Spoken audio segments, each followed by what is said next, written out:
Hello दोस्तों, good morning and welcome to my channel PR knowledge centre.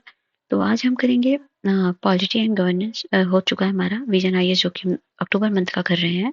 Current affair monthly magazine है और इसमें हमने नवंबर का कंप्लीट किया है और दिसंबर का तो भी आया नहीं है, जैसे आएगा उसको भी कंप्लीट करा देंगे। अक्टूबर की तरफ हम चल रहे हैं। तो ये पॉलिटी एंड गवर्नेंस का और इंटरनेशनल रिलेशंस ये हो चुके हैं हमारे। तो आज हम करेंगे इकोनॉमी। ठीक है, इकोनॉमी की जो भी अक्टूबर मंथ में करंट अफेयर थे उनके बारे में डिस्कस करेंगे। तो आपको पता ही होगा हमारे चैनल पे यूपीएससी के टेस्ट भी कराए जाते हैं, एनसीईआरटी भी। और साथ ही साथ घटना चक्र हमने कंप्लीट करा लिया है, जो कि यूपीपीसीएस के लिए था। और साथ ही साथ यूपीएससी के यूपीपीसीएस आरओ सबके टेस्ट भी चलते हैं हमारे चैनल पे। तो आप प्लीज एक बार ज्वाइन हो जाइए और लाइक शेयर सब्सक्राइब कर दीजिए। तो चलिए हम स्टार्ट करते हैं अपना। तो पहला न्यूज है अर्थशास्त्र का नोबेल पुरस्कार। तो आपको पता है 2024 में नोबेल पुरस्कार मिला है डारोन एसमोग्लू, साइमन जॉनसन को और जेम्स ए रॉबिन्सन को। इन्हें ये पुरस्कार संस्थाओं का निर्माण कैसे किया जाता है और समृद्धि पर उनका क्या प्रभाव पड़ता है, इस विषय के लिए शोध के लिए दिया गया है। तो पुरस्कार विजेताओं के शोध में देश की समृद्धि में सामाजिक संस्थाओं के महत्व को दर्शाया गया है, याद रखिएगा, इसीलिए मिला है। इस शोध में यह भी उजागर किया गया कि विभिन्न विनिवेश में लोकतंत्र का उदय जनता के विद्रोह के भय के कारण हुआ था, क्योंकि जनता के विद्रोह के खतरे को सिर्फ विभिन्न प्रकार के वादों से नहीं टाला जा सकता। नोबेल पुरस्कार के बारे में जाने तो ये अंतरराष्ट्रीय अंतरराष्ट्रीय पुरस्कार है, जिसकी स्थापना स्टॉकहोम स्वीडन स्थित नोबेल फाउंडेशन ने की थी। इस पुरस्कार की स्थापना अल्फ्रेड नोबेल की अंतिम इच्छा यानी उनकी वसीयतनामा 1895 के आधार पर हुई थी। तो ये कौन कौन सी श्रेणी में दिया जाता है? तो भौतिक, रसायन, अर्थशास्त्र, साहित्य और चिकित्सा और शांति पुरस्कार इनको भौतिक रसायन में दिया जाता है, लेकिन जीव विज्ञान का कोई नहीं होता है, उसके लिए ये चिकित्सा फिजियोलॉजी के लिए दिया जाता है। पुरस्कार देने वाली संस्था है तो भौतिक रसायन अर्थशास्त्र का देता है royal Swedish academy of sciences. साहित्य का स्वीडिश एकेडमी स्टॉकहोम स्वीडन देता है। और ये चिकित्सा फिजियोलॉजी का देता है कोरोलिंस्का इंस्टीट्यूट में नोबेल असेंबली स्टॉकहोम स्वीडन का। शांति पुरस्कार नॉर्वेजियन नोबेल कमेटी देती है। पुरस्कार विजेता को क्या मिलता है? नोबेल डिप्लोमा, विशिष्ट कलात्मक प्रस्तुति, नोबेल मेडल मिलता है, 10 मिलियन स्वीडिश क्रोनर की पुरस्कार राशि मिलती है। पुरस्कार विजेताओं के शोध के मुख्य बिंदुओं पर एक नजर डालें तो समृद्धि पर औपनिवेशिक शासन का प्रभाव। औपनिवेशिक सरकारों ने 16वीं शताब्दी में ऐसी संस्थाएं स्थापित की जिनमें उनके उपनिवेश के भाग्य पलट गए और कभी सबसे गरीब रहे सब देश सबसे अमीर बन गए। औपनिवेशिक संस्थाओं के प्रकार को प्रभावित करने वाले कारक थे नए बसने वाले लोगों की मृत्यु दर, जनसंख्या घनत्व ने औपनिवेशिक काल के दौरान स्थापित जो है संस्थाओं के प्रकार और प्रकृति को गहराई से प्रभावित किया। गौरतलब है कि भूमध्य रेखा के नजदीक रोगों की खतरे वाले क्षेत्रों में मृत्यु दर अधिक थी। संस्थाओं के प्रकार में है दोहनकारी संस्थाएं। कुछ उपनिवेशों में दोहनकारी संस्थाओं की स्थापना की गई ताकि उपनिवेशक देश के लाभ के लिए देशज आबादी का शोषण किया जा सके और उनके प्राकृतिक संसाधन का दोहन किया जा सके। ऐसी स्थिति में निवेशकों में यह डर बना रहता है कि उनका निवेश किया हुआ पैसा फंस सकता है, इसलिए वहां दीर्घकालिक निवेश के लिए प्रोत्साहन नहीं मिलता है। समावेशी संस्थाएं हैं तो ये सब उतना इम्पोर्टेंट नहीं है, संस्थाओं में जान बसना, चलिए ये उतना इम्पोर्टेंट नहीं। नोबेल पुरस्कार कौन पाया, ये सब इम्पोर्टेंट था। ठीक है, तो हम अगले न्यूज की तरफ आगे बढ़ते हैं। ये है बी रेडी इंडेक्स।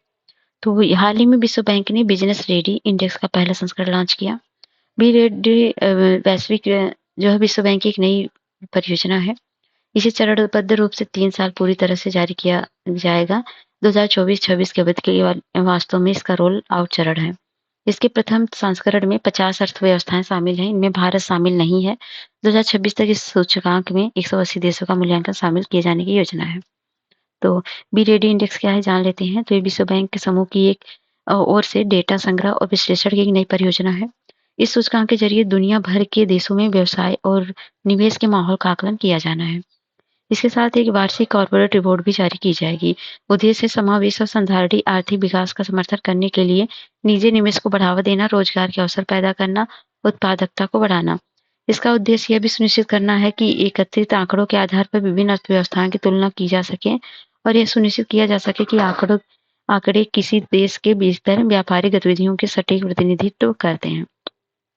इसका लक्ष्य 3 मुख्य क्षेत्रों पर ध्यान केंद्रित करके उनके उद्देश्य को प्राप्त करना है। ये 3 क्षेत्र हैं सुधार का समर्थन, नीतिगत मार्गदर्शन, विश्लेषण और अनुसंधान। Be ready index analytic framework क्या है? तो ये इंडेक्स का एनालिटिक फ्रेमवर्क प्रस्तुतः निजी क्षेत्र के विकास को ध्यान में रखकर तैयार किए गए सुनियोजित 10 टॉपिक्स हैं। ये सभी किसी व्यवसाय के विकास चक्र के विभिन्न चरणों को दर्शाते हैं। सॉरी। इनमें व्यवसाय की स्थापना, संचालन और बंद करना जैसे चरण शामिल हैं। क्रॉस कटिंग थीम है। सभी 10 टॉपिक्स में 3 महत्वपूर्ण क्रॉस कटिंग थीम यानी कॉमन थीम शामिल है। डिजिटल कार्य प्रणाली को अपनाना इस बात की जांच करता है कि सरकारी और व्यवसाय जगत अपने कार्यों में डिजिटल तकनीक को कैसे एकीकृत करती है। पर्यावरणीय संधारिता है। यह उन विनियमों और कानूनों का मूल्यांकन करता है जो किसी व्यवसाय के पर्यावरणीय प्रभाव को नियंत्रित करते हैं। और जेंडर है। इसके तहत व्यवसायों पर कार्यक्रमों और विनियमों के प्रभाव का आकलन करने के लिए जेंडर से जुड़े अनाम डेटा का विश्लेषण किया जाता है, जैसा इन्फोग्राफिक्स में दिखाया गया है। तो प्रत्येक 10 टॉपिक्स के लिए बी रेडी इंडेक्स में 3 स्तंभों पर विचार किया गया है। तो बी रेडी इंडेक्स है, देख सकते हैं व्यवसाय में प्रवेश, व्यवसाय का स्थान, यूटिलिटी सेवाएं, श्रम है, वित्तीय सेवाएं हैं, अंतर्राष्ट्रीय व्यापार है, कराधान है, विवाद समाधान है, बाजार प्रतिस्पर्धा है, व्यवसायिक दिवाला है। डिजिटल तकनीक है अपनाना है, पर्यावरणीय संधारिता के लिए, जेंडर के लिए है सब। बी रेडी इंडेक्स के स्तंभ है, पिलर्स हैं। पहला है विनियामक फ्रेमवर्क है। ये विनियम जिनका पालन फर्मों को व्यवसाय शुरू करने, संचालन करने और बंद करने के दौरान करना चाहिए। और स्तंभ 2 में सार्वजनिक सेवाएं, विनियमित अनुपालन का समर्थन करने के लिए सुविधाएं तथा व्यवसायिक गतिविधियों को बढ़ावा देने के लिए उचित संस्थाएं और संरचनाएं हैं। असम थर्ड है संचालन दक्षता, विनियामक नियमों के अनुपालन में आसानी और फर्मों से सीधे संबंधित सार्वजनिक सेवाओं का प्रभावी उपयोग है। और ईज ऑफ डूइंग बिजनेस और बी रेडी इंडेक्स के बीच अंतर क्या है? तो मूल्यांकन की बात करें, ईज ऑफ डूइंग बिजनेस और बी रेडी यहाँ पर है। तो मूल्यांकन, तो इसमें मुख्य रूप से लघु और मध्यम उद्यमों पर फोकस किया जाता है, जबकि इसमें समग्र रूप से निजी क्षेत्र के विकास को शामिल किया गया है। ये केवल कंपनियों पर विनियामक के बोझ का परीक्षण करता है, लेकिन यह इसमें कंपनियों पर विनियामक बोझ और विनियामक की गुणवत्ता दोनों की जांच की जाती है। और इसमें है विभिन्न 10 संकेतक हैं और 10 टॉपिक्स, 3 स्तंभ, 3 थीम है बी रेडी में। और इसमें विशेषज्ञों से परामर्श के साथ-साथ केस स्टडीज के आधार पर डेटा संग्रह किया जाता है, और इसमें या तो कानूनी या व्यवहारिक विनियमों पर जोर दिया जाता है, लेकिन दोनों निरंतर रूप से जोर नहीं दिया जाता। जबकि बी रेडी में विनियम के क्षेत्र में संतुलित दृष्टिकोण के लिए विशेषज्ञों की राय, कंपनियों के सर्वेक्षणों के आंकड़ों का उपयोग किया जाता है। इनमें विभिन्न देशों या अर्थव्यवस्थाओं के बीच डेटा के तुलनात्मक अध्ययन सुधार होता है। भौगोलिक क्षेत्र 191 अर्थव्यवस्थाओं के मुख्य व्यावसायिक शहर हैं। 11 अर्थव्यवस्था में दूसरा व्यावसायिक शहर है। बी रेडी इंडेक्स में सबसे व्यापक कवरेज का लक्ष्य रखा गया है, जिसमें स्थानीय स्तर के विनियमन भी शामिल है। बी रेडी इंडेक्स को अपनाने का क्या महत्व? प्रतिस्पर्धा को बढ़ावा देना, ई कॉमर्स का समर्थन है, तथ्यों पर आधारित नीति है, नवाचार को प्रोत्साहन करना, समावेशिता को बढ़ाना और निगरानी सब है, पारदर्शिता, डेटा की सुरक्षा है। आगे के राह में गुड गवर्नेंस को बढ़ावा देना है, हितधारकों को शामिल कर सकते हैं, क्षमता निर्माण बढ़ोतरी और समावेशिता को बढ़ावा देना, ये सब शामिल है। अगला है भारत की लघु कंपनियों का विस्तार, scaling of India small companies. तो ये क्या है? तो सुर्खियों में क्यों है? क्योंकि हाल ही में एक रिसर्च पेपर में भारतीय विनिर्माण क्षेत्र में मल्टी प्लांट की बढ़ती प्रवृत्ति को रेखांकित किया गया है। मल्टी प्लांट परिघटना के बारे में जाने तो विनिर्माण कंपनियों द्वारा अपने सभी कार्यबल को एक ही संयंत्र में रोजगार देकर प्लांट का विस्तार करने की बजाय एक ही राज्य में अलग अलग प्लांट्स में कार्यबल नियोजित करने की प्रक्रिया को मल्टी प्लांट परिघटना कहा जाता है। रिसर्च पेपर के अनुसार भारतीय कंपनियां एक ही राज्य में कई प्लांट्स को स्थापित करने को प्राथमिकता दे रही हैं। ये प्रवृत्ति समय के साथ साथ बढ़ रही है। कुल रोजगार मल्टी प्लांट्स की हिस्सेदारी 25.16% और बड़े प्लांट्स की हिस्सेदारी 35.48% है। मिसिंग मिडिल फेनोमिना और कंपनियों का आकार छोटा रखना का चलन भारत में विनिर्माण क्षेत्र के विकास और रोजगार सृजन में बाधा उत्पन्न करते हैं। ये ट्रेंड्स पहले भी रेखांकित किए जा चुके हैं। मल्टी प्लांट का बढ़ता चलन वास्तव में भारतीय कंपनियों की उन कठिनाइयों को भी रेखांकित करता है जो उन्हें अपने प्लांट का प्रभावी ढंग से विस्तार करते समय सामना करना पड़ता है। और यहाँ पर देख सकते हैं मल्टी प्लांट परिघटना वास्तव में ड्वार्फ फार्म और मिसिंग मिडिल फेनोमिनन से किस तरह अलग है। तो ड्वार्फ फार्म ऐसी कंपनियां होती हैं जिनमें समय के साथ विस्तार नहीं होता है, उनका आकार छोटा बना रहता है। वहीं मल्टी प्लांट परिघटना के तहत कोई कंपनी अपने किसी एक प्लांट का विस्तार करने की बजाय छोटे छोटे प्लांट स्थापित करती है। भारतीय विनिर्माण क्षेत्र में बड़े आकार की फर्मों की तुलना में मध्यम आकार की फर्मों की कम हिस्सेदारी को मिसिंग मिडिल फेनोमेना कहा जाता है। लंबी कंपनियां परिभाषा विवरण का विनिर्देशन शोधन नियमन है जो नियम है तो 2022 के अनुसार लघु कंपनी की चुकता पूंजी और टर्नओवर क्रमशः 4 करोड़ रुपए और 40 करोड़ रुपए से अधिक नहीं होना चाहिए। भारतीय फर्मों की समझ चुनौतियां हैं विनियमन की। इसमें भारत के श्रम कानूनों के अक्सर लघु कंपनियों को नियमों के पालन की छूट दी जाती है। यह व्यवस्था कंपनियों का आकार छोटा रखने पर आर्थिक प्रोत्साहन और बड़ी कंपनियों के लिए सख्त विनियमन को बढ़ावा देता है। इस वजह से कंपनियां आर्थिक प्रोत्साहन का लाभ उठाने के लिए फर्म का आकार लघु बनाए रखने को प्राथमिकता देती हैं। उदाहरण है औद्योगिक विवाद अधिनियम 1947 के अनुसार 100 से अधिक कर्मचारियों वाले कंपनियों के छटनी से पहले सरकार से अनुमति लेना अनिवार्य है। जोखिम प्रबंधन है, पूंजी श्रम संबंधों का प्रबंधन है, संचालन में लचीलापन है। किसी प्लांट में ऑर्डर कम हो जाने पर कंपनी अपने कार्यबल को छटनी किए बिना उन्हें अपने किसी अन्य प्लांट में नियोजित कर सकती है। एकल बड़े प्लांट में इस तरह का विकल्प उपलब्ध नहीं होता है। आर्थिक बाजार संरचना छोटे-छोटे आकार के बाजार उपलब्ध होना है। अनौपचारिक क्षेत्रों में वर्चस्व से भी मल्टी प्लांट और लघु कंपनियों को बढ़ावा मिल रहा है। प्रबंधन है, एक अध्ययन में रेखांकित किया गया है कि कंपनी मैनेजमेंट में परिवार और रिश्तेदारों को शामिल करने की प्रवृत्ति के कारण पेशेवर प्रबंधन में कमी आती है। इस वजह से भी कई भारतीय व्यवसायी अपने फर्म को लघु बनाए रखते हैं। अन्य चुनौतियां हैं बड़े प्लांट के संचालन और उनकी विस्तार करने के लिए आसपास भूमि का अधिग्रहण करने में कठिनाइयां आती हैं। लघु प्लांट श्रम की उपलब्धता वाले अलग-अलग भौगोलिक क्षेत्रों में स्थापित किए जा सकते हैं, जिसमें इससे विशेष रूप से महिलाओं के श्रम बल में भागीदारी बढ़ने में मदद मिलती है। भारतीय श्रम प्लांट्स के लघु बने रहने के प्रभाव निम्न उत्पादकता है और निर्यात प्रतिस्पर्धा का प्रभाव है, रोजगार सृजन है और रोजगार की गुणवत्ता है, जिसमें आर्थिक सर्वेक्षण 2018-19 के अनुसार लघु कंपनियां रोजगार के अवसर को बनाए रखने में चुनौतियों का सामना करती हैं। बड़ी फर्मों को बढ़ावा देने के लिए शुरू की गई पहले हैं उत्पादन से संबंध प्रोत्साहन योजनाएं और राष्ट्रीय औद्योगिक गलियारा विकास कार्यक्रम है, राइजिंग एंड एक्सेलरेटिंग है। ये सब चीजें हैं। श्रम कानून का संहिताकरण है, जिसमें देश में ईज ऑफ डूइंग बिजनेस को बढ़ाने के लिए 29 श्रम कानूनों में 4 श्रम संहिताओं में विलय कर दिया गया। आगे की राह में है सनसेट क्लॉज।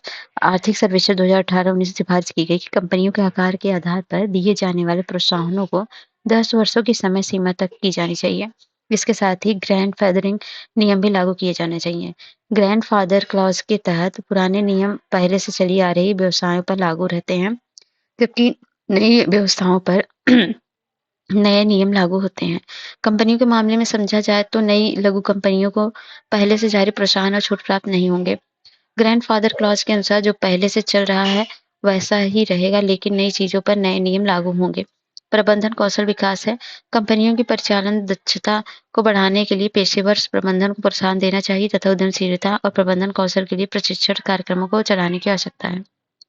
पूंजी प्राप्ति में मदद पीएसएल दिशा निर्देशों में संशोधन कर उन क्षेत्रों की नई कंपनियों को प्राथमिकता दी जानी चाहिए जिनमें रोजगार सृजन की अधिक संभावना है, जिसमें रोजगार के अवसरों में तेजी से वृद्धि होगी।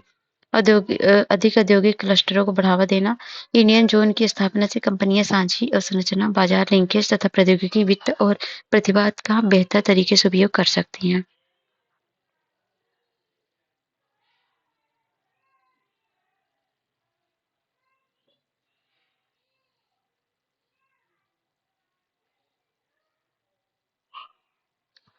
ठीक है।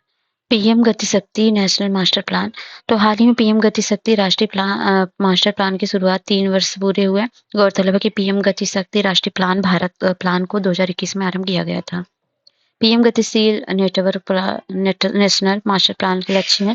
केंद्र सरकार का लक्ष्य राष्ट्रीय राजमार्ग की लंबाई को वर्तमान में लगभग 1,48,000 बढ़ाकर 2 लाख किलोमीटर अधिक करना है। विमानन यानी एविएशन क्षेत्र को बढ़ावा देने के लिए योजना में 200 नए हवाई अड्डे, हेलीपोर्ट और वाटर एरोड्रम का निर्माण शामिल है। वित्त वर्ष 2025 तक रेलवे की माल ढुलाई क्षमता को बढ़ाकर 1,600 टन पहुंचा है और 4,55,000 सर्किट किमी ट्रांसमिशन लाइनों के माध्यम से पावर ग्रिड के पहुंच का विस्तार हुआ है। वित्त वर्ष 2025 तक नवीकरणीय क्षमता को बढ़ाकर 225 गीगावाट करना था। लगभग 17,000 किलोमीटर गैस पाइपलाइनों का निर्माण कार्य पूरा करना है। पीएम गति शक्ति की प्रमुख उपलब्धियां हैं। सभी स्तरों की सरकार को प्लेटफॉर्म पर लाना है। पीएमजीएस ने 44 केंद्रीय मंत्रालय और 36 राज्यों में केंद्र शासित प्रदेशों को 1,000 से 600 से अधिक डेटा लेयर के साथ एकीकृत किया है। सामाजिक क्षेत्र पर प्रभाव है। पीएमजीएस के सामाजिक क्षेत्र में विस्तार ने स्कूलों, अस्पतालों, आंगनबाड़ियों के लिए डेटा आधारित योजना बनाने में मदद की है। उदाहरण के लिए पीएमजीएस पोर्टल का उपयोग जिला विशिष्ट कौशल प्रशिक्षण हेतु पीएम श्री स्कूलों को स्थानीय उद्योगों से जोड़ने के लिए किया गया है। पीएम गति शक्ति राज्य सरकार प्लान है, जो जिस सभी 36 राज्यों केंद्र शासित प्रदेशों में पीएम गति शक्ति राष्ट्रीय प्लान प्लेटफॉर्म के अनुरूप पीएम गति शक्ति पोर्टल विकसित किया है। व्यापार सुविधाएं पीएमजीएस से महत्वपूर्ण अवसंरचनाओं की कमी को दूर करने तथा लॉजिस्टिक लागत को कम करने में सहायक रहा है। उदाहरण के लिए नेशनल मास्टर प्लान का उपयोग करके 8,891 किलोमीटर से अधिक सड़कों के लिए निर्माण की योजनाएं बनाई गई। संधारणी और डेटा आधारित विकास को बढ़ावा देना, जिसे पीएमजीएस दक्ष अवसंरचना का विकास सुनिश्चित करने के लिए जीआईएस उपकरणों का उपयोग करती है। उदाहरण के लिए लेह लद्दाख से कैथल हरियाणा तक 13 गीगावाट की अक्षय ऊर्जा परियोजनाओं ने अंतर्राष्ट्रीय ट्रांसमिशन के लिए ग्रीन एनर्जी कॉरिडोर की सर्वोत्तम विशेषताओं को शामिल किया है। पीएमजीएस की उपलब्धियां हैं कुल $180 बिलियन की 208 प्रमुख अवसंरचना परियोजनाओं का सफल मूल्यांकन किया गया। पीएमजीएस के बारे में जाने तो पीएम गति शक्ति यह ज्ञान प्रौद्योगिकी नवाचार पर आधारित समकालिक समग्र एकीकृत और व्यापक योजना निर्माण के माध्यम से भरोसेमंद जो है संरचना के विकास में तेजी लाने की एक योजना है।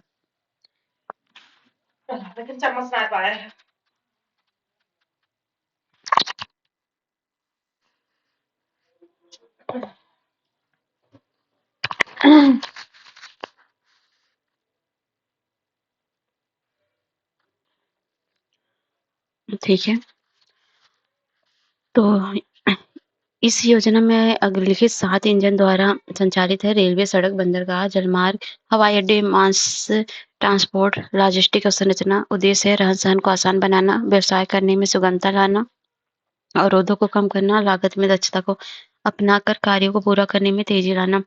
पीएम गति शक्ति राष्ट्रीय प्लान के बारे में जाने तो विसाग है जो Bhaskaracharya national institute for space application and geo informatics ने डिजिटल मास्टर प्लानिंग टूल के रूप में विकसित किया। ऐसा भौगोलिक सूचना प्रणाली प्लेटफॉर्म का उपयोग करके किया गया है। इसे ओपन सोर्स तकनीक के आधार पर बनाया गया है और भारत सरकार के क्लाउड मेघराज पर होस्ट किया गया है। यह ISRO satellite imagery survey of India base maps को एकीकृत करता है। यह अलग-अलग मंत्रालयों की मौजूदा भविष्य की परियोजनाओं पर व्यापक डेटाबेस प्रदान करता है। इसमें भारतमाला, सागरमाला, अंतर्देशीय जलमार्ग, ड्राई लैंड पोर्ट, उड़ान जैसी योजनाएं शामिल हैं। पीएम गति शक्ति राष्ट्रीय मास्टर प्लान की आवश्यकता क्यों पड़ी? क्योंकि योजनाओं में समन्वय की कमी, विभिन्न योजनाओं में समन्वय की कमी है, इसलिए स्थापित अवसंरचना में का बहुत कम या बिल्कुल उपयोग नहीं है और इसलिए मानकीकरण का अभाव, क्योंकि अवसंरचना के प्रत्येक घटक के लिए समान विनिर्देश के बावजूद परियोजनाओं को अलग-अलग तरीके से डिजाइन किया जाता है। इसमें विभागों के अनावश्यक खर्च बढ़ जाता है। जैसे रेलवे ओवरब्रिज के लिए नए डिजाइन पर सड़क परिवहन और राजमार्ग मंत्रालय के साथ-साथ रेलवे मंत्रालय की मंजूरी भी आवश्यक होती है। इसमें परियोजना पूरी होने की अवधि बढ़ जाती है, जनता को असुविधा का सामना करना पड़ता है। समन्वय का अभाव, मंजूरी मिलने में देरी, एक भी मंजूरी क्योंकि क्लियरेंस, भूमि अधिग्रहण आदि प्राप्त होने में देरी में परियोजना में बड़े पैमाने पर विलंब हो जा सकता है। दिल्ली मेरठ एक्सप्रेसवे के एक हिस्से में सड़क निर्माण का कार्य पूरा करने के बावजूद एक रेलवे ओवरब्रिज के लिए रेलवे में मंजूरी मिलने में विलंब होने के कारण परियोजना में 11 महीने की देरी हुई। पीएम गति शक्ति योजना अवसंरचना की विकास बाधाओं को दूर कैसे कर रही है? स्मार्ट योजना और निगरानी के लिए भूमस्थानिक सूचना का उपयोग से दक्षता सुधार के लिए स्मार्ट लॉजिस्टिक के लिए और सामूहिक विजन के लिए विभागों द्वारा अलग-अलग कार्य करने की प्रथा को दूर करना, ये सब चीजें हैं। परियोजना बनाने की प्रक्रिया में क्रांतिकारी बदलाव, क्योंकि डिजिटल सर्वेक्षण के उपयोग में वर्तमान में परियोजना की प्लानिंग में तेजी आई है और अधिक सटीक योजनाएं बनाई जा रही हैं। उदाहरण के लिए एक वर्ष में रेल मंत्रालय ने 27,000 किलोमीटर रेलवे लाइनों को कवर करते हुए 400 से अधिक रेलवे परियोजनाओं की प्लानिंग की है। मल्टी मॉडल कनेक्टिविटी है, राजमार्गों, रेल मार्गों, बंदरगाहों, हवाई जहाजों, अड्डों और मास अर्बन ट्रांसपोर्ट और अंतर्देशीय जलमार्गों एकीकरण के जरिए ये पहल वस्तुओं की निर्बाध आवाजाही सुनिश्चित करती है।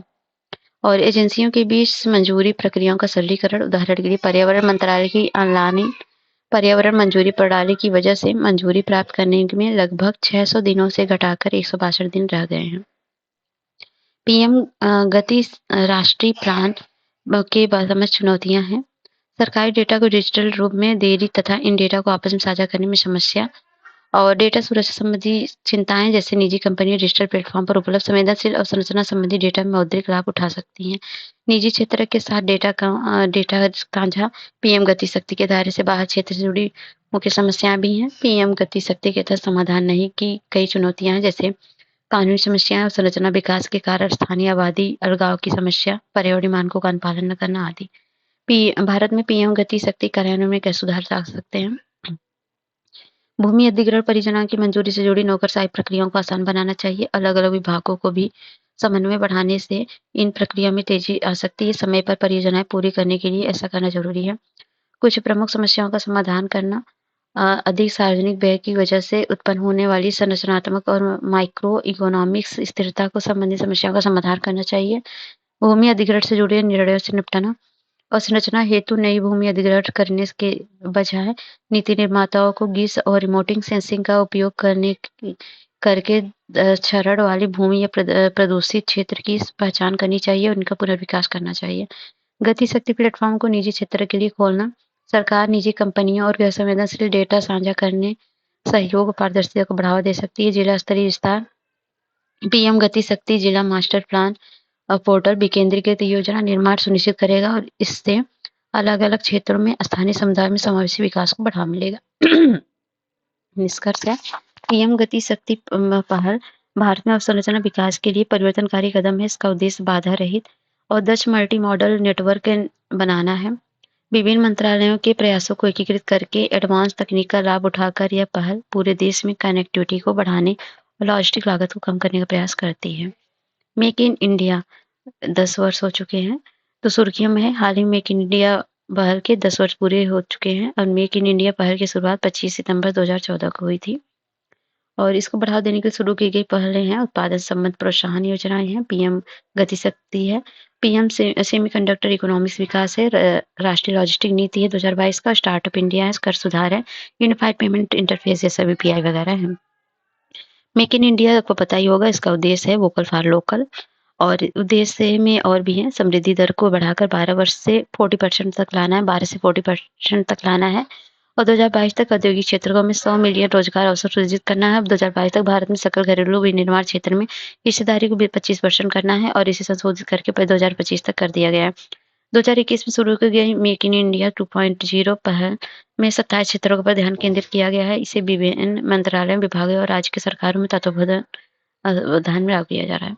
मेक इन इंडिया के स्तंभ है नई प्रक्रिया है। इसके तहत उद्यमिता को बढ़ावा देने के लिए ईज ऑफ डूइंग बिजनेस को सबसे महत्वपूर्ण भाग के रूप में मान्यता दी गई है। नई संरचना में इसमें औद्योगिक गलियारा, स्मार्ट शहरों का विकास तथा विश्व स्तरीय संरचना का विकसित करने के लिए अत्याधुनिक तकनीकी और उच्च गति वाले संचार सुविधाओं को एकीकृत करने पर जोर दिया गया है। नए क्षेत्र हैं रक्षा उत्पादन, बीमा, चिकित्सा उपकरण विनिर्माण और रेलवे अवसंरचना में प्रत्यक्ष विदेशी निवेश की अनुमति दी गई है। नई मानसिकताएं हैं, सरकार की भूमिका नियामकता के बदले सुविधा प्रदाता के रूप में दी गई है। मेक इन इंडिया की प्रमुख उपलब्धियां हैं, भारत की विनिर्माण क्षमता है, व्यवसाय सुगमता सुधार लाना है और भारत की विनिर्माण प्रतिस्पर्धा को बढ़ाना है, संसाधन जुटाना है। ये सब चीजें रक्षा निर्यात में जैसे धनुष, आर्टिलरी, गन सिस्टम, मुख्य युद्धक टैंक और अर्जुन हल्के लड़ाकू विमान, तेजस कई पनडुब्बियों जैसे सुरक्षा प्लेटफॉर्म विकसित करना, ये सब चीजें हैं। उच्च मूल्य वाले विनिर्माण और अनुसंधान के विकास को प्राथमिकता देना है और संधारणीय विकास को और कदम उठाना है। जैसे राष्ट्रीय ग्रीन हाइड्रोजन मिशन को 6 लाख से अधिक रोजगार के अवसर सृजित होंगे और इसके अलावा इससे प्राकृतिक गैस और अमोनिया के आयात पर निर्भरता कम होगी, जिससे 1 लाख करोड़ रुपए की बचत होगी। मेक इन इंडिया से जुड़ी चिंताएं, जीडीपी के विनिर्माण क्षेत्र में 25% की हिस्सेदारी का लक्ष्य प्राप्त नहीं हुआ और विनिर्माण क्षेत्र में रोजगार के अवसरों में कमी, क्योंकि 100 मिलियन रोजगार के अवसर पैदा करने का लक्ष्य रखा गया था। इसके उलट विनिर्माण क्षेत्र में श्रम बल 2017 से 51 मिलियन से घटकर 2023 में 35 मिलियन हो गया है। वास्तविक सकल मूल्य वर्धित गिरावट आई जीवीए में और राष्ट्रीय लेखा सांख्यिकी के अनुसार विनिर्माण क्षेत्र की वास्तविक वृद्धि दर में लगभग 8% से घटकर 2023 में 5.5% हो गई। बाकी सभी चीजें हुई हैं। आगे की रात में क्षमता सुधार कर सकते हैं, उद्यमशीलता की भावना को प्रोत्साहन करना हो सकता है, नवाचार में बढ़ावा कर सकते हैं और केंद्र के सबल पक्षों का उपयोग करना और संरचनात्मक एक्सीलेंस को बढ़ावा देना। तो निष्कर्ष में आज मेक इन इंडिया अपनी 100वीं वर्षगांठ मना रही है और ये भारत के अपने विनिर्माण क्षेत्र को नई दिशा देने और वैश्विक स्तर पर अपनी स्थिति को मजबूत करने के दृढ़ संकल्प का प्रमाण है। राजनीतिक सुधार, विनिवेश मतलब निवेश अनुकूल नीतियों और संरचना के विकास पर विशेष ध्यान देने के साथ ही अम, इस पहल ने भारत की औद्योगिक क्षमताओं को उल्लेखनीय रूप से बढ़ाया है। Poverty in India. तो अगला न्यूज़ है पॉवर्टी इन इंडिया। तो हाल ही में विश्व बैंक ने poverty, prosperity and planet report 2024 pathways out of poly crisis शीर्षक से एक रिपोर्ट जारी की है। इस रिपोर्ट में आपस में जुड़े इन लक्ष्यों की प्राप्ति की दिशा में कोविड महामारी के बाद की वैश्विक प्रगति का पहला आकलन प्रस्तुत किया गया। तो भारत में निर्धनता वर्तमान स्थिति नीति आयोग के अनुसार देख सकते हैं। निर्धनता हेडकाउंट अनुपात 2013-14 में 29.70% से घटकर 11.28% हो गया है। पिछले 9 वर्षों में 24.82 करोड़ भारतीय बहुआयामी गरीबी से बाहर आए हैं और गरीब राज्यों में गरीबी से तेजी से गिरावट देखी गई है। इनमें असमानताओं की कमी का संकेत मिलता है। तो कौन-कौन से हैं? उत्तर प्रदेश, बिहार, मध्य प्रदेश, उड़ीसा, राजस्थान बहुआयामी गरीबी के अनुपात में तेजी से गिरावट आई है। 2030 तक पहले ही भारत सतत विकास लक्ष्य में 1.2 जो है मतलब बहुआयामी गरीबी को आधे से कम आधा करना की प्राप्ति की दिशा में अग्रसर है। रिपोर्ट के मुख्य बिंदु हैं वैश्विक गरीबी में कमी के समझ बाधा, पॉलीक्राइसिस अथवा बहुसंकट की वजह से 5 वर्षों के दौरान गरीबी में की गति में लगभग स्थिर हो गई है। पॉलीक्राइसिस एक ऐसी स्थिति है जहां धीमी आर्थिक समृद्धि, आर्थिक संकटों, बढ़ोतरी, जलवायु जोखिम, अधिक अनिश्चितता जैसे कई संकट एक ही समय में एक साथ पैदा हो जाते हैं और इसके चलते राष्ट्रीय विकास रणनीतियों को लागू करना और अंतर्राष्ट्रीय सहयोग मुश्किल हो जाता है, जैसे कि कोरोना टाइम में हुआ था वो सब चीजें हैं। तो ये थोड़ा देख लेते हैं भारत में निर्धनता आकलन के इतिहास को। दादा भाई नौरोजी की पुस्तक है poverty and un British rule in India, national planning committee 1938 की और बॉम्बे प्लान है 1944 का निर्धनता आकलन के प्रयास किए गए थे। स्वतंत्रता के पश्चात है योजना आयोग ने 1962 में, बी एम दांडेकर और एन रथ 1971, अलग समिति 1979 की और लकड़वाला है 1993 की निर्धनता के आकलन संबंधित है। तो ये याद करिएगा। 1962 में है वी एम दांडेकर, एस राथ 1971 में अलग समिति है 1989 का और लकड़वाला है 1993 का। 2000 में तेंदुलकर समिति 2009 में समिति ने गरीबी के आकलन की पद्धति की समीक्षा करने के लिए गठित की गई थी। समिति ने 2011-12 के लिए राष्ट्रीय गरीबी रेखा ग्रामीण क्षेत्रों के लिए 816 रुपए प्रति व्यक्ति प्रतिमाह और शहरी क्षेत्रों के लिए 1000 रुपए की प्रति व्यक्ति माह निर्धारित की थी। इसमें निम्नलिखित अनुशंसाएं की थी। कैलोरी मानदंडों के आधार पर गरीबी रेखा का निर्धारण नहीं किया जाए। ग्रामीण और शहरी क्षेत्रों के लिए 2 अलग-अलग गरीबी रेखा बकेट की बजाय ग्रामीण और शहरी क्षेत्र दोनों में एक समान अखिल भारतीय शहरी गरीबी रेखा बास्केट अपनाया जाए। गरीबी रेखा बास्केट उन उपभोग वस्तुओं का संग्रह है जो गरीबी रेखा से ऊपर रहने के लिए आवश्यक न्यूनतम उपभोग स्तर को दर्शाता है। समान संदर्भ अवधि के विपरीत मिश्रित संदर्भ अवधि के आधारित अनुमानों का उपयोग किया जाए।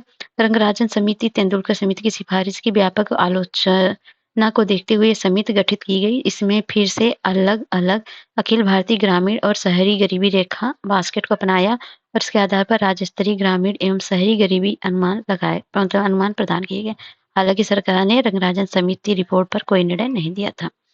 बाकी भारत में निर्धनता के कारण ऐतिहासिक हैं, शोषणकारी औपनिवेशिक शासन ये सब चीजें तो थी ही और कृषि उत्पादकता में कमी थी, जनसंख्या विस्फोट ये सब चीजें तो थी ही। ठीक है, थोड़ा ये जान लेते हैं निर्धनता संबंधी शब्दावली। जैसे एब्सोल्यूट पॉवर्टी क्या होती है? आमतौर पर सामाजिक स्तर पर मानदंडों को शामिल किए बिना बुनियादी जरूरतों को पूरा करने की आवश्यकता न्यूनतम लागत दर्शाता है। भोजन, सुरक्षित पेयजल जैसी बुनियादी मानवीय जरूरतों को गंभीर रूप से वंचित होने की स्थिति को इसको बोलते हैं एब्सोल्यूट पॉवर्टी। रिलेटिव पॉवर्टी क्या होता है? ये होता है यह एक सापेक्ष अवधारणा है जो समाज के भीतर ही निर्धारित होते हैं, ना कि किसी निश्चित निरपेक्ष मानक के आधार पर। निर्धनता दर, निर्धनता प्रसार, हेडकाउंट अनुपात ये गरीबी रेखा से नीचे रहने वाली जनसंख्या का हिस्सा प्रतिशत है, मापता है कितने लोग गरीब हैं। गरीबी की गहनता क्या है? Intensity of poverty. तो ये मापता है कि जो लोग गरीब हैं उनके लिए गरीबी कितनी गंभीर है, अर्थात गरीबी रेखा से कितनी दूर है। इस प्रकार मापता है कि गरीब कितने गरीब हैं। बहुआयामी गरीबी सूचकांक यह वैश्विक स्तर पर मान्यता प्राप्त व्यापक मानदंड है जो गरीबी को केवल मौद्रिक आधार की बजाय कई आयामों में दर्शाता है। ठीक है, नेक्स्ट है, बढ़ते हैं। तो आर्थिक असमानता ये सब, सामाजिक असमानता, भौगोलिक असमानता ये सब जानते ही हैं। गरीबी से निपटने के उठाए गए कदम है वाहिनी स्वास्थ्य देखभाल सेवा, सामाजिक सुरक्षा, सशक्तिकरण ये सब चीजें हैं, थोड़ा ध्यान में रख लीजिएगा। जैसे कि वाहिनी स्वास्थ्य देखभाल में आयुष्मान भारत योजना, प्रधानमंत्री भारतीय जन औषधि योजना, प्रधानमंत्री मातृ वंदना योजना और सामाजिक सुरक्षा में प्रधानमंत्री गरीब कल्याण योजना, जल जीवन मिशन है, प्रधानमंत्री आवास योजना है, पीएम उज्ज्वला योजना, सौभाग्य योजना है। और वित्तीय समावेशन में प्रधानमंत्री जनधन योजना, अटल पेंशन योजना, प्रधानमंत्री श्रम योगी मानधन योजना और प्रधानमंत्री किसान मानधन योजना। रोजगार कौशल विकास है, महात्मा गांधी राष्ट्रीय ग्रामीण रोजगार गारंटी, प्रधानमंत्री कौशल विकास, राष्ट्रीय प्रशिक्षुता प्रोत्साहन है। उद्यमशीलता है, प्रधानमंत्री मुद्रा योजना, पीएम स्वनिधि, दीनदयाल अंत्योदय योजना, राष्ट्रीय ग्रामीण आजीविका मिशन। आगे की राह में निर्धनता कम करने के लिए आयोग की सुझाव है, रोजगार सृजन करने वाले सतत व तीव्र विकास को बढ़ावा देना, गरीबी उन्मूलन कार्यक्रमों को प्रभावी बनाना और अमर सेन की स्वतंत्रता के रूप में विकास और क्षमता दृष्टि पर ध्यान केंद्रित करना, ये सब चीजें हैं। वैश्विक नवाचार सूचकांक 2024 और सामाजिक उद्यमिता क्या है? तो ये जो है, तो हाल ही में विश्व स्तरीय मतलब विश्व बौद्धिक संपदा संगठन वीपो ने कार्नेल यूनिवर्सिटी इन सीड बिजनेस स्कूल में संयुक्त राज्य से वैश्विक नवाचार सूचकांक जारी किए। वैश्विक नवाचार सूचकांक 2024 मुख्य बिंदु पर एक नजर डालें तो थीम है सामाजिक उद्यमिता को वादे को साकार करना, नवाचार यानी इनोवेशन को मापने वाले मानदंडों में शामिल है। संस्थान कौन थे? संस्थान मानव पूंजी, अनुसंधान, अवसंरचना, ऋण, निवेश, रचनात्मक ज्ञान की प्राप्ति, प्रसार और रचनात्मक आउटपुट है। शीर्ष रैंकिंग में पिछले वर्ष की तरह इस वर्ष भी स्विट्जरलैंड प्रथम स्थान पर है। उसके बाद स्वीडन, संयुक्त राज्य अमेरिका, सिंगापुर का स्थान है। भारत की स्थिति 133 अर्थव्यवस्थाओं में 39वें स्थान पर है और 2023 में 40वें स्थान पर था। एक थोड़ी सुधार ही एक रैंक की।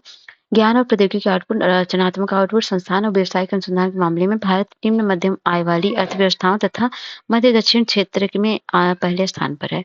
बेंगलुरु जो है दिल्ली, चेन्नई और मुंबई विज्ञान एवं प्रौद्योगिकी के 100 क्लस्टर में शामिल है। सामाजिक उद्यमिता उद्यम क्या है? सामाजिक उद्यमिता वास्तव में गरीबी, पर्यावरण, संधाड़ी और सामाजिक अन्याय जैसे अनेक समस्याओं का समाधान करते हुए आर्थिक संपदा का सृजन करता है। यह लाभकारी उद्यमिता की दक्षता, नवाचार संसाधनों, गैर लाभकारी संगठनों के जज्बे, मूल्यों, मिशन, चिंताओं के साथ जोड़ती है।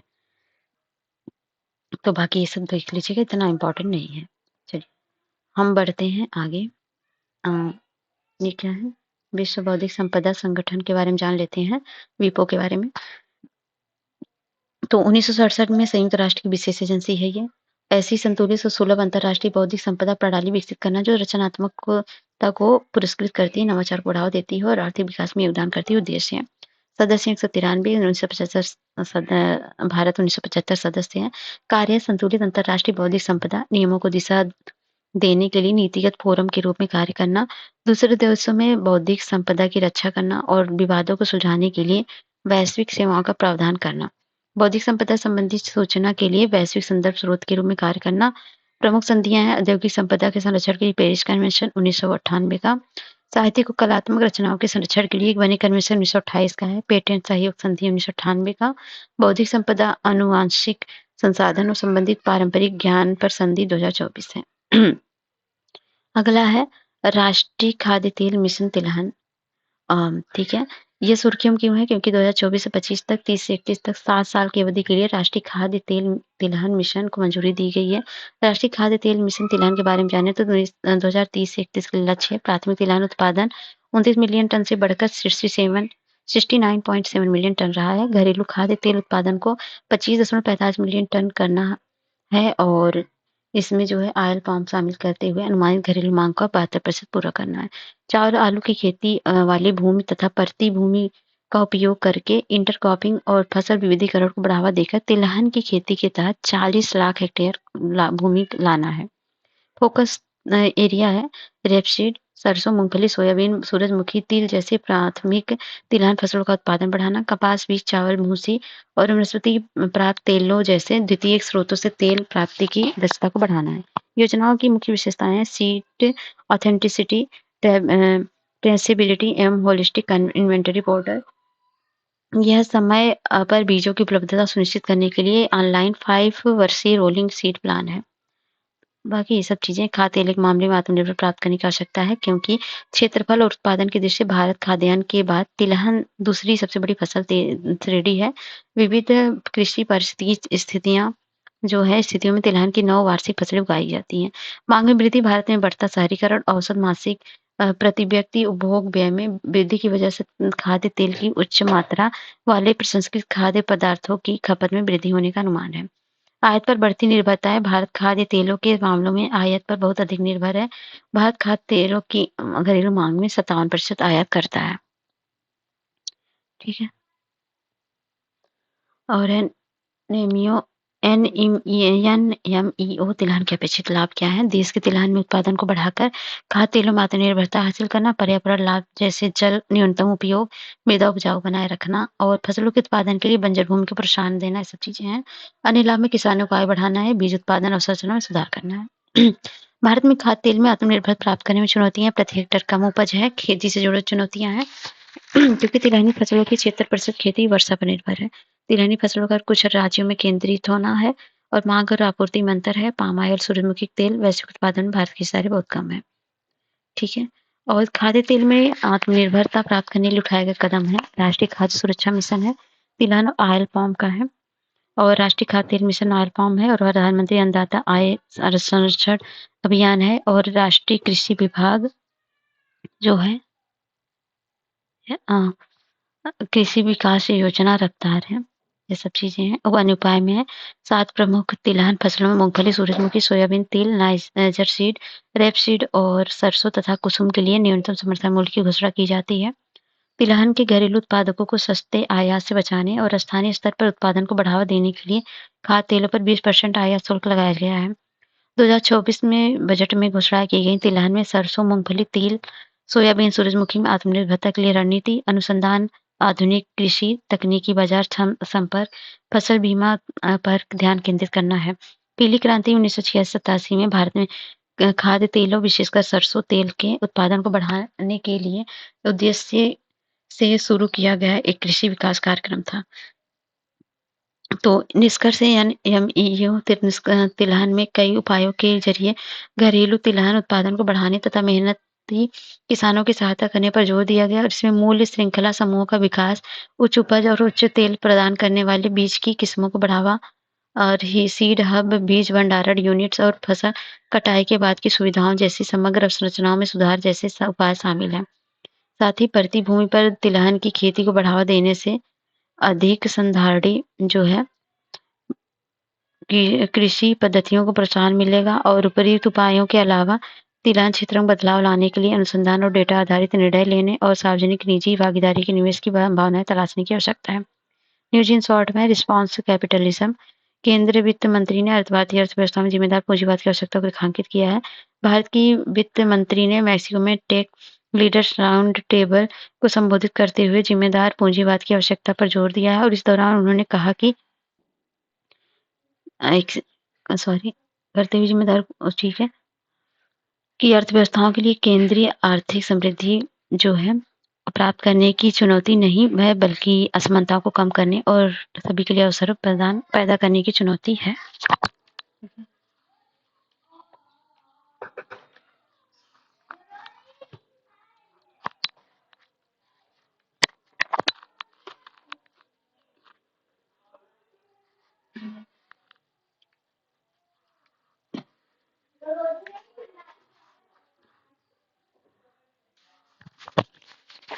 ठीक है।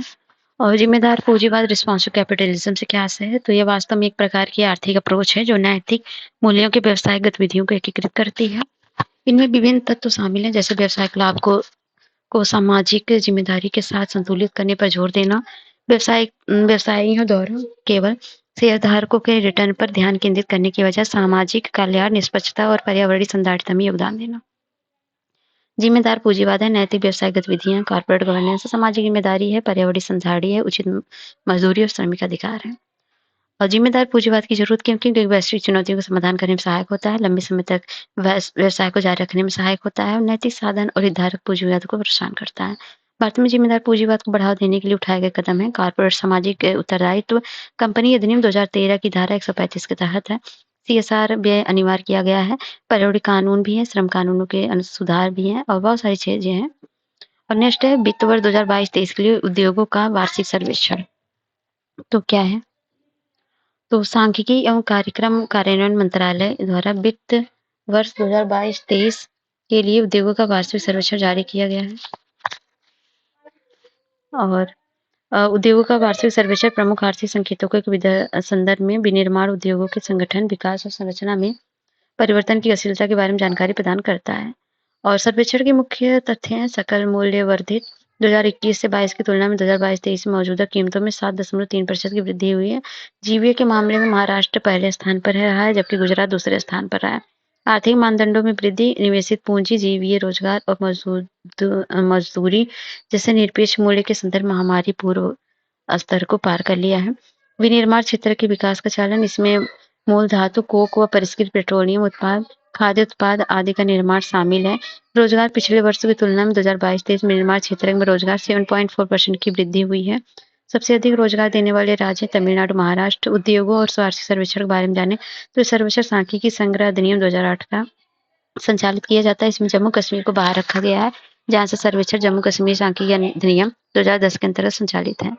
शामिल किए गए कारखाना अधिनियम 1948 की धारा 2M112 के तहत पंजीकृत कारखाने, बीड़ी और सिगार श्रमिक अधिनियम 1966 का और केंद्रीय विद्युत प्राधिकरण में पंजीकृत नहीं होने वाले विद्युत उपक्रम और केंद्र राज्यों द्वारा बनाए गए बिजनेस रजिस्टर ऑफ एस्टेब्लिशमेंट में पंजीकृत 100 या अधिक कर्मचारी वाली इकाइयां आदि। ठीक है। और यह है इनपुट टैक्स क्रेडिट। तो हाल ही में सुप्रीम कोर्ट ने निर्माण क्षेत्र में इनपुट टैक्स क्रेडिट पात्रता के लिए दोहरे परीक्षण निर्धारित किए हैं। सुप्रीम कोर्ट ने कहा कि यदि कोई भवन किराए पर या पट्टे जैसी सेवाएं प्रदान करने के लिए आवश्यक है तो उसे संयंत्र माना जा सकता है। कार्यक्षमता परीक्षण का निर्धारित करेगा कि कोई भवन संयंत्र के रूप में योग्य है या नहीं। और नेक्स्ट है निर्धारित उत्पादों पर शुल्क एवं करों में छूट। तो सरकार ने रोड टेट योजना में बदलाव को मंजूर दी है, मतलब यही है, मतलब remissions of the duties and taxes on the export product. तो डोमेस्टिक टैरिफ एरिया इकाइयों के लिए योजना को 30 सितंबर 2025 से 1 वर्ष के लिए बढ़ाया गया है। प्राधिकार धारकों, निर्यातोन्मुख इकाइयों और विशेष आर्थिक क्षेत्र इकाइयों के लिए इस वर्ष के अंत तक लागू रहेगा। नई दरों को लागू करना, ये सब चीजें हैं। तो इसको जो शुरू किया गया था वाणिज्यिक और उद्योग मंत्रालय 2021 में। इस योजना के अंतर्गत निर्यातकों को संबंध शुल्क करों के प्राप्त राशि कर दी जाती थी, जिन्होंने अन्य योजनाओं के तहत छूट प्राप्त नहीं की है। ये सब चीजें हैं। भारतीय रिजर्व बैंक ने मीबोर बेंचमार्क पर समिति की रिपोर्ट जारी की है। आरबीआई ने Mumbai inter bank outright rate benchmark पर गठित समिति की रिपोर्ट जारी की है। रिपोर्ट में मीबोर की गणना की पद्धति में महत्वपूर्ण बदलावों की सिफारिश की गई है। साथ ही समिति ने अधिक लोकप्रिय डेरिवेटिव प्रोडक्ट के लिए एक नया सुरक्षित मुद्रा बाजार बेंचमार्क बनाने का प्रस्ताव किया है।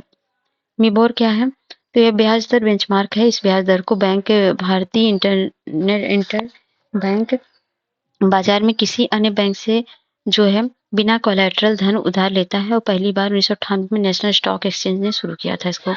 और इस बेंचमार्क ब्याज की गणना और प्रकाशन financial benchmark Indian private limited द्वारा प्रतिदिन किया जाता है। वर्तमान में ब्याज दर का निर्धारण नेगोशिएटेड डीलिंग सिस्टम यानी एनडीएस सिस्टम में पहले घंटे में किए कारोबार के आधार पर किया जाता है। इसमें कमियां हैं। काल मनी मार्केट के केवल कुछ कारोबार यानी मुद्रा बाजार के दैनिक कारोबार केवल 1% के आधार पर ब्याज दर निर्धारित होते हैं और काल मनी मार्केट के आंशिक कारोबार पर आधारित होने के कारण मिबोर में अधिक उतार चढ़ाव का जोखिम रहता है। ठीक है। और मिबोर समिति की जो सिफारिशें कुछ है मिबोर की गणना पद्धति में बदलाव करने के लिए सिक्योर्ड मुद्रा बाजार पर आधारित बेंचमार्क सब चीजें हैं। तो प्रीलिम्स के लिए उतना इम्पोर्टेंट नहीं है। मौद्रिक नीति चरण पर आरबीआई का अध्ययन। भारतीय रिजर्व बैंक ने भारत में मौद्रिक नीति संरचना और बाजारों का अध्ययन जारी किया।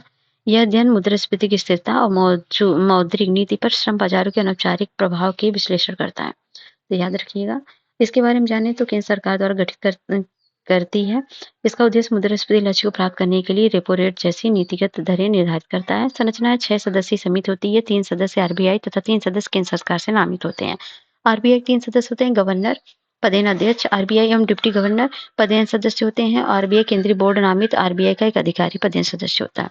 मौद्रिक नीति निर्धारण पर मतदान प्रत्येक सदस्य के पास एक वोट होता है। आरबीआई का गवर्नर निर्णायक मत देता है और बैठक वर्ष में 4 बार होती है और कोरम 4 सदस्य के होते हैं। भारत में मौद्रिक नीति फ्रेमवर्क ये सब क्या है? तो मौद्रिक नीति के बारे में जान लेते हैं। तो जो जानना था वो जान चुके हैं आप। भारत का विदेशी मुद्रा भंडार 700 अरब डॉलर को पार हो चुका है। तो भारत अब दुनिया का चौथा ऐसा देश है जिसके पास 700 बिलियन से अधिक का विदेशी मुद्रा भंडार है। विदेशी मुद्रा भंडार के मामले में प्रथम 3 देश हैं, जो है चीन, जापान, स्विट्ज़रलैंड। भारत विदेशी मुद्रा भंडार में 11.9 महीने के आयात को कवर कर सकता है और ये 6 महीने के आयात को कवर वाले सामान्य मानदंड से काफ़ी अधिक है। विदेशी मुद्रा भंडार के बारे में जानें तो केंद्रीय बैंक द्वारा आधारित वित्तीय परिसंपत्तियाँ शामिल होती हैं। भारत में 1934 के भारतीय रिजर्व बैंक अधिनियम के तहत आरबीआई को विदेशी मुद्रा भंडार के संरक्षक के रूप में कार्य करने तथा निर्धारित उद्देश्यों या अंतर्गत विदेशी मुद्रा भंडार का प्रबंधन करने की जिम्मेदारी सौंपी गई है। विदेशी मुद्रा भंडार के घटक हैं विदेशी मुद्रा परिसंपत्तियां, छोड़ भंडार है, विशेष आहार अधिकार है। यह अंतर्राष्ट्रीय मुद्रा कोष द्वारा प्रदान की गई एक आरक्षित परिसंपत्ति है। इसका मूल्य 5 मुख्य प्रमुख मुद्राओं यानी अमेरिकी डॉलर, यूरो, चीनी रेनमिनबी, जापानी येन, ब्रिटिश पाउंड स्टर्लिंग के मिश्रण आधारित होता है। रिजर्व ट्रांसपोजिशन या सदस्य देश के कोटे से आईएमएफ के खाते में सदस्य की मुद्रा के कुल मूल्य को घटाने पर प्राप्त राशि के बराबर होता है, अर्थात सदस्य को आईएमएफ खाते में सदस्य की मुद्रा का कुल मूल्य होता है। विदेशी मुद्रा भंडार में वृद्धि के पीछे प्रमुख कारक हैं। इसमें प्रत्यक्ष विदेशी निवेश, विदेशी पोर्टफोलियो निवेश और विप्रेषण आदि शामिल है। विदेशी मुद्रा भंडार का महत्व आवश्यक है संकट प्रबंधन के लिए, वित्तीय दायित्व पूरा करने के लिए, निवेशकों को आश्वस्त करने के लिए और अन्य अस्थिरता दूर करने के लिए विदेशी मुद्रा बाजारों में हस्तक्षेप करने की क्षमता में वृद्धि होना अधिक है। यूपीआई 123 और यूपीआई लाइट ये क्या है? तो आरबीआई ने यूपी जो है यूपीआई 123 पे और यूपीआई लाइट के तहत लेन-देन की सीमा बढ़ा दी है। इसका उद्देश्य है यूनिफाइड पेमेंट इंटरफेस को व्यापक रूप से अपनाने को बढ़ावा देना। यूपीआई 123 पे के बारे में जानें तो फीचर फोन यूजर को यूपीआई का उपयोग करने में सक्षम बनाने के लिए मार्च 2022 में लॉन्च किया गया। यह 12 भाषाओं में उपलब्ध है। प्रौद्योगिकी विकल्पों में आईवीआर नंबर, ऐप कार्यक्षमता, मिस्ड कॉल और प्रॉक्सिमिटी साउंड बेस्ड पेमेंट शामिल है। आरबीआई प्रतिदिन सीमा को 5,000 रुपए से बढ़ाकर 10,000 रुपए कर दिया गया। यूपीआई लाइट के बारे में इसके जरिए यूजर्स यूपीआई पिन दर्ज किए बिना कम राशि के लेन-देन कर सकते हैं। आरबीआई प्रति लेन-देन सीमा को 500 से बढ़ाकर 1,000 रुपए, समग्र वॉलेट सीमा को 2,000 रुपए से 5,000 कर दिया है। केयर एज में पहली बार सॉवरेन क्रेडिट रेटिंग जारी की गई। तो केयर एज ने 29 वैश्विक अर्थव्यवस्थाओं को कवर करते हुए सॉवरेन रेटिंग पर अपनी पहली रिपोर्ट जारी की है। केयर एज भारत की पहली रेटिंग एजेंसी है जिसमें सॉवरेन रेटिंग सहित वैश्विक स्तर की रेटिंग क्षेत्र में प्रवेश किया है। रिपोर्ट के मुख्य बिंदुओं पर एक नजर डालें तो इसमें जर्मनी, नीदरलैंड, सिंगापुर और स्वीडन को एए रेटिंग दी गई। तो ये सब चीजें हैं। नेक्स्ट है ग्लोबल फैमिली फार्मिंग फोरम, शुभारंभ किया गया इसका। तो खाद्य एवं कृषि ग्लोबल फूड फोरम ने ग्लोबल फैमिली फोरम का शुभारंभ किया है। इसका ये क्या है? इस संधारित कृषि खाद्य प्रणालियों के निर्माण और जलवायु संकट के प्रभाव में निपटने से फैमिली फार्मिंग करने वाले किसानों की आवश्यक भूमिका की सराहना करता है। फैमिली इसके बारे में जानते तो इसको थोड़ा सा आप देख लीजिएगा। आगे बढ़ते हैं। कमिटमेंट टू रिड्यूसिंग क्या है? इनइक्वालिटी, ठीक है। तो 2024 इंडेक्स जारी किया गया। कमिटमेंट टू रिड्यूसिंग इनइक्वालिटी मतलब सीआरआई सूचकांक को ऑक्सफैम और डेवलपमेंट साइंस इंटरनेशनल द्वारा जारी किया गया है। सीआरआई ने असमानता से निपटने के लिए 164 देशों और क्षेत्रों की प्रतिबद्धता का आकलन किया है। सतत विकास लक्ष्य 10 के तहत असमानता को कम करने का टारगेट निर्धारित किया गया है। इनमें 3 मानदंडों के आधार पर प्रदर्शन का आकलन है। लोक सेवा व्यय, प्रगति कराधान, श्रम अधिकार एवं मजदूरी। सूचकांक की मुख्य विशेषताएं रैंकिंग में शीर्ष प्रदर्शन है नॉर्वे, कनाडा और ऑस्ट्रेलिया का। सबसे खराब प्रदर्शन दक्षिण सूडान, नाइजीरिया का है। भारत की रैंक 127 है, नेपाल की 115 और श्रीलंका की 118। दक्षिण एशियाई देशों में भारत बेहतर प्रदर्शन में है। बढ़ती असमानता आपको पता है द्वितीय विश्व युद्ध के बाद ग्लोबल साउथ ग्लोबल नॉर्थ के बीच अंतर किसी भी समय की तुलना में अचानक अधिक तेजी से बढ़ा। अरब लोग उच्च और बढ़ती खाद्य कीमतों एवं भुखमरी की भयानक स्थिति का सामना कर रहे हैं। दूसरी ओर पिछले दशक में अरबपतियों की संख्या दुगनी हो गई। मुख्य कारक हैं संघर्ष, ऋण संकट और जलवायु आघात। ये ऋण एवं निम्न मध्यम आय वाले देशों में खर्च को बाधित कर रहे हैं। 84% देशों में शिक्षा, स्वास्थ्य और सामाजिक सुरक्षा पर अपने खर्च को कम कर दिया। असमानता को कम करने की रिपोर्ट की गई प्रमुख सिफारिशें असमानता को कम करने के लिए व्यवहारिक समयबद्ध राष्ट्रीय असमानता न्यूनीकरण योजना लागू की जानी चाहिए। साथ ही नियमित निगरानी की जानी चाहिए। सभी देशों को सुनिश्चित करना चाहिए कि स्वास्थ्य बजट को सार्वजनिक व्यय का कम से कम 15%, शिक्षा बजट कुल सार्वजनिक व्यय का लगभग 20% होना चाहिए।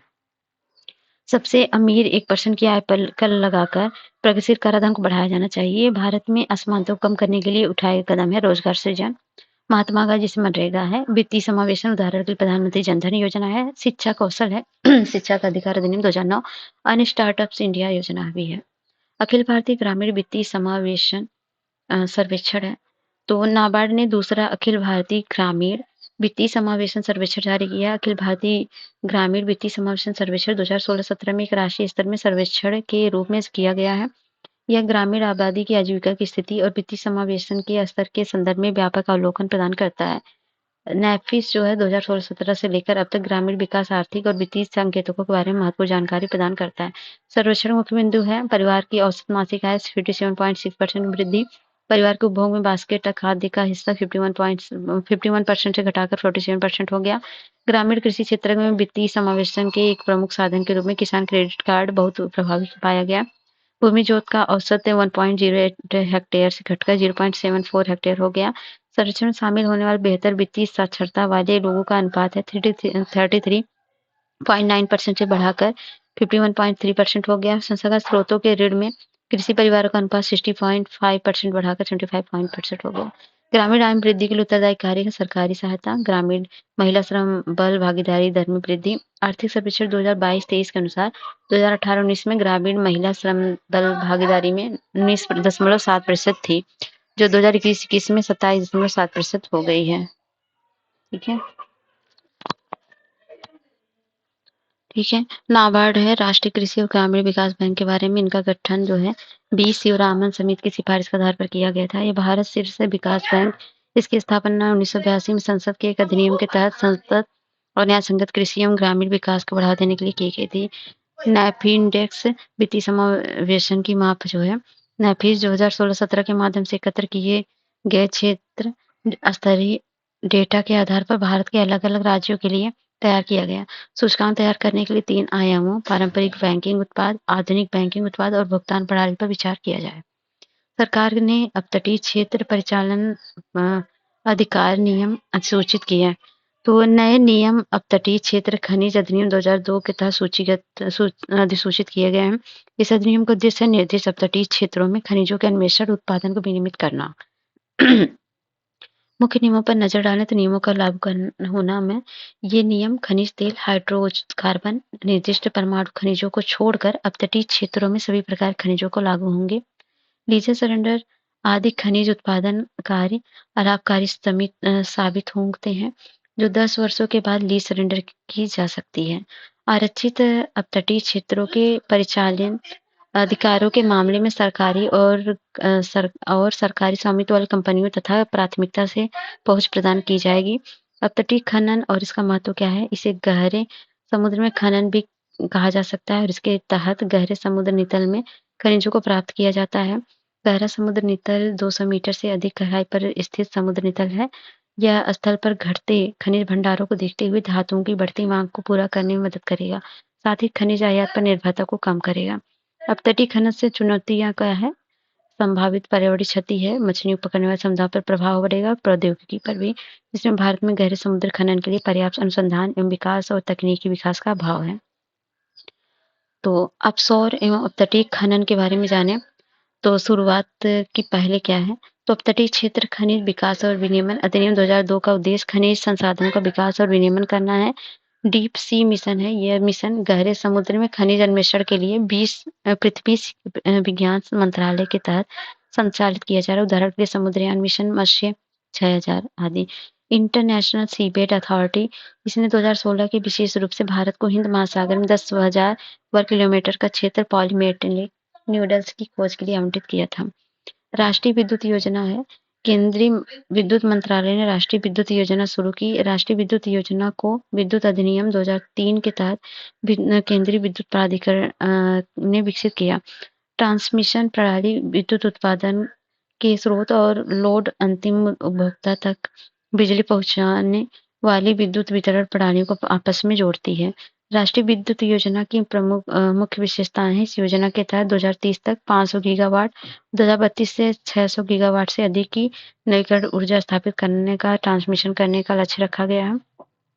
इसका उद्देश्य 2032 तक 558 गीगावाट की अधिकतम मांग को पूरा करना, साथ ही ट्रांसमिशन नेटवर्क को 2024 से 4.85 लाख सर्कुलर किलोमीटर के से बढ़ाकर 2032 तक 6.48 लाख सर्कुलर किलोमीटर करना है। इंटर रीजनल ट्रांसमिशन क्षमता को वर्तमान में 119 गीगावाट से बढ़ाकर 2032 तक 168 गीगावाट करने की योजना भी है। तो इसके तहत ट्रांसमिशन सेक्टर में अभिनव घटकों को भी शामिल किया गया है। इसमें 10 गीगावाट तक के अपतटीय पवन ऊर्जा फार्म्स, 47 गीगावाट तक की बैटरी ऊर्जा भंडारण प्रणालियों की 30 गीगावाट तक के पम्प्ड स्टोरेज प्लांट को भी एकीकृत किया गया है। तो ये सब चीजें हैं। इसका उद्देश्य तटीय क्षेत्रों में स्थापित ग्रीन हाइड्रोजन, ग्रीन अमोनिया विनिर्माण केंद्रों की विद्युत संबंधी जरूरत को पूरा करना है। ट्रांसमिशन योजना में नेपाल, भूटान, म्यांमार, बांग्लादेश, श्रीलंका के साथ सीमा पार इंटरकनेक्शन के साथ साथ सऊदी अरब, संयुक्त अरब अमीरात आदि के साथ संभावित इंटरकनेक्शन को भी शामिल किया गया है। भारत की ट्रांसमिशन प्रणाली की समझ चुनौतियां क्या हैं? इसके दौरान बिजली की हानि, नवीकरणीय स्रोतों के साथ एकीकरण में समस्याएं, अप्रचलित प्रौद्योगिकी विनियामकों और द्वारा विद्युत उत्पादन पर अधिक ध्यान देना साइबर सुरक्षा शामिल है। केंद्रीय विद्युत प्राधिकरण क्या है? इसकी स्थापना निरस्त किए गए जा चुके विद्युत अधिनियम 1948 तहत की गई। इस अधिनियम की जगह विद्युत अधिनियम 2003 को लाया गया। इसका जो है सदस्य सीईए के अध्यक्ष सहित अधिकतम 14 सदस्य होते हैं। इनमें अधिकतम 8 सदस्य केंद्र सरकार द्वारा नियुक्त पूर्वकालिक सदस्य होते हैं। कार्य राष्ट्रीय विद्युत नीति के बारे में केंद्र सरकार को सलाह देना, विद्युत संयंत्रों, विद्युत लाइनों और ग्रिड कनेक्टिविटी के निर्माण के लिए तकनीकी मानक तय करना। हैंड इन हैंड पहल है। तो खाद्य एवं कृषि संगठन ने हैंड इन हैंड निवेश फोरम का उद्घाटन किया है और एफएओ ने 2019 में शुरू किया था। ये गरीबी उन्मूलन, भुखमरी, कुपोषण को समाप्त करने, असमानताओं को कम करने, इसके माध्यम से कृषि खाद्य प्रणालियों की परिवर्तन को गति देने के लिए राष्ट्रीय स्तर पर संचालित महत्वाकांक्षी कार्य योजनाओं कार्यान्वयन का समर्थन करता है। यह उन्नत भूस्थानिक मॉडलिंग और एनालिटिक्स के साथ मजबूत साझेदारी विनिर्माण अप्रोच का उपयोग भी करती है। हस्तक्षेप के क्षेत्र में प्राथमिकता वाले जिनसों के लिए मूल्य श्रृंखलाओं का विकास, कृषि उद्योगों का निर्माण आदि सदस्य 72 देश हैं। भारत इसका सदस्य नहीं है। नेशनल एग्रीकल्चरल कोड तो भारतीय मानक यूरो, राष्ट्रीय भवन संहिता और राष्ट्रीय विद्युत संहिता की तर्ज पर राष्ट्रीय कृषि संहिता बना रहा है। और एनएससी के बारे में जाने तो संहिता के 2 भाग हैं। पहले भाग में सभी फसलों के लिए सामान्य सिद्धांत होंगे। इसमें भाग में धान, गेहूं, तिलहन, दलहन के लिए फसल विशिष्ट मानक होंगे। राष्ट्रीय कृषि संहिता की सभी कृषि प्रक्रियाओं, फसल कटाई के बाद के कार्यों जैसे फसल का चयन, खेती हेतु जमीन तैयार करना, बुआई, रुपाई आदि को कवर करेगा। राष्ट्रीय कृषि संहिता के उद्देश्य है ऐसी राष्ट्रीय कृषि संहिता बनाना जो कृषि जलवायु क्षेत्र, फसल के प्रकारों आदि का विचार करती हो। कृषि कार्य में लाभकारी निर्णय लेना सुनिश्चित करने के लिए कृषक समुदाय के लिए व्यापक मार्गदर्शिका बनाना, स्मार्ट फार्मिंग, संधारणीय कृषि जैसे 36 कृषि पहलुओं को शामिल करना है। सेंट्रल सिल्क बोर्ड है अगला न्यूज। तो ये हाल ही में रेशम बोर्ड ने प्लेटिनम जयंती मनाई है। केंद्रीय रेशम बोर्ड के बारे में जाने तो 1948 में वैधानिक निकाय बना है। ये संसद द्वारा मंत्रालय वस्त्र मंत्रालय का अधीन है। सौंपे गए कार्य रेशम उत्पादन, रेशम उद्योग संबंधी सभी मामलों पर सरकार को सलाह देना, अलग अलग उत्पादन प्रक्रियाओं का मानकीकरण करना। मुख्यालय बेंगलुरु है। भारत रेशम उत्पादन में दूसरा सबसे बड़ा रेशम उत्पादक है। भारत का 2028 वैश्विक उत्पादन 42% हिस्सा था। कर्नाटक के कुल रेशम उत्पादन में 32% का योगदान है। इसके बाद आंध्र प्रदेश का स्थान है। उत्पादित रेशम है शहतूत, एरी, तसर, मूंगा। हमसफर पॉलिसी क्या है? केंद्रीय सड़क परिवहन एवं राजमार्ग मंत्री ने हमसफर पॉलिसी शुरू की है। हमसफर पॉलिसी उद्देश्य है, इस नीति का उद्देश्य ये सुनिश्चित करना है कि यात्रियों को राष्ट्रीय राजमार्ग और एक्सप्रेसवे पर मानकीकृत, सुव्यवस्थित एवं स्वच्छ सुविधा प्राप्त हो। नीति के मुख्य लाभ हैं पंजीकृत सेवा प्रदाता एक्सेस परमिशन के लिए नवीकरण शुल्क में छूट प्राप्त कर सकते हैं, बशर्ते यदि वह 3 या उससे अधिक की औसत रेटिंग बनाए रखते हैं। नियमित अंतराल विश्वसनीय यात्री सुविधा प्रतिष्ठान स्थापित किए जाएंगे। क्रूज भारत मिशन शुरू किया गया, देखते हैं। इस मिशन को पत्तन, पोत, परिवहन और जलमार्ग मंत्रालय ने शुरू किया। क्रूज मिशन के बारे में जाने तो उद्देश्य है वह क्रूज पर्यटन का वैश्विक केंद्र बनाना, देश को अग्रणी वैश्विक क्रूज डेस्टिनेशन के रूप में बढ़ावा देना। इसका उद्देश्य 5 वर्षों के भीतर 2019 तक क्रूज के जरिए यात्रा करने वाले लोगों की संख्या को दुगना करना है। 2024 में क्रूज के जरिए यात्रा करने वाले लोगों की संख्या में लगभग 4.6 लाख रहने की अनुमान है। इसके तहत क्रूज कॉल की संख्या को 2024 में लगभग 254 से बढ़ाकर 2030 तक 500 यानी लगभग दोगुना करना है। इसमें सिर्फ चरणबद्ध करने के तरीके चरण 1 में 2024-25 है। इसके तहत पड़ोसी देशों के साथ क्रूज अलायंस बनाने में ध्यान केंद्रित करना है। चरण दूसरे में 25 से 27 तक है। इसमें क्रूज टर्मिनल डेस्टिनेशन आदि विकसित करना है। 27 से 29 में भारतीय महाद्वीप में क्रूज सर्किट को एकीकृत किया जाएगा। 5 रणनीतिक स्तंभ है। संधारणी और संरचना पूंजी, इसमें अवसंरचना संबंधी कमी को दूर किया जाएगा। तकनीकी आधारित परिचालन, इसमें समग्र रूप से क्रूज संबंधी परिचालन सुगम हो जाएगा। विनियामक राजकोषीय वित्तीय नीति है। एक राष्ट्रीय क्रूज पर्यटन नीति तैयार की जाएगी। क्रूज प्रोत्साहन सर्किट एकीकरण, इसमें अंतर्राष्ट्रीय मार्केटिंग और निवेश को बढ़ावा दिया जाएगा। क्षमता निर्माण और आर्थिक शोध है, कौशल विकास आदि पर ध्यान केंद्रित करेगा। 3 प्रमुख क्रूज सेगमेंट हैं। ओशन और हार्बर क्रूज सेगमेंट, इसमें डीप सी व coastal cruise, ocean cruise, harbour पर आधारित याटिंग, सेलिंग क्रूज आदि शामिल है। नदी अंतर्देशीय क्रूज सेगमेंट में इसमें नहरें, बैकवाटर, क्रीक्स व झीलों पर आधारित नदी पर अंतर्देशीय क्रूज शामिल है। आइलैंड क्रूज सेगमेंट है, इसमें अंतर्द्वीपीय क्रूज, लाइट हाउस टूर शामिल किया गया है। जेट मॉड प्रोजेक्ट क्या है? हाल में आतंकवादियों ने जम्मू कश्मीर में जेट मॉड प्रोजेक्ट स्थल हमला किया। जेट मॉड प्रोजेक्ट के बारे में जाने तो 6.4 किलोमीटर लंबी सुरंग है, जो 8,500 फीट की ऊंचाई पर श्रीनगर सोनमर्ग राजमार्ग पर है। इसका उद्देश्य प्रसिद्ध पर्यटन स्थल सोनमर्ग पर हर मौसम कनेक्टिविटी सुनिश्चित करना है। यह नाम निर्माण स्थल जेट आकार की सड़क के कारण दिया गया है। सामरिक महत्व, ये प्रोजेक्ट जोजिला सुरंग परियोजना का हिस्सा है। जोजिला सुरंग परियोजना का उद्देश्य वर्ष भर श्रीनगर से लद्दाख तक हर मौसम में कनेक्टिविटी प्रदान करना है। यह प्रोजेक्ट श्रीनगर, दास, कारगिल और लेह क्षेत्रों को जोड़ना है। इसमें सेना को प्रत्येक मौसम में स्थलीय कनेक्टिविटी की सुविधा मिलेगी। इसमें सेना की हवाई परिवहन का निर्भरता कम होगी।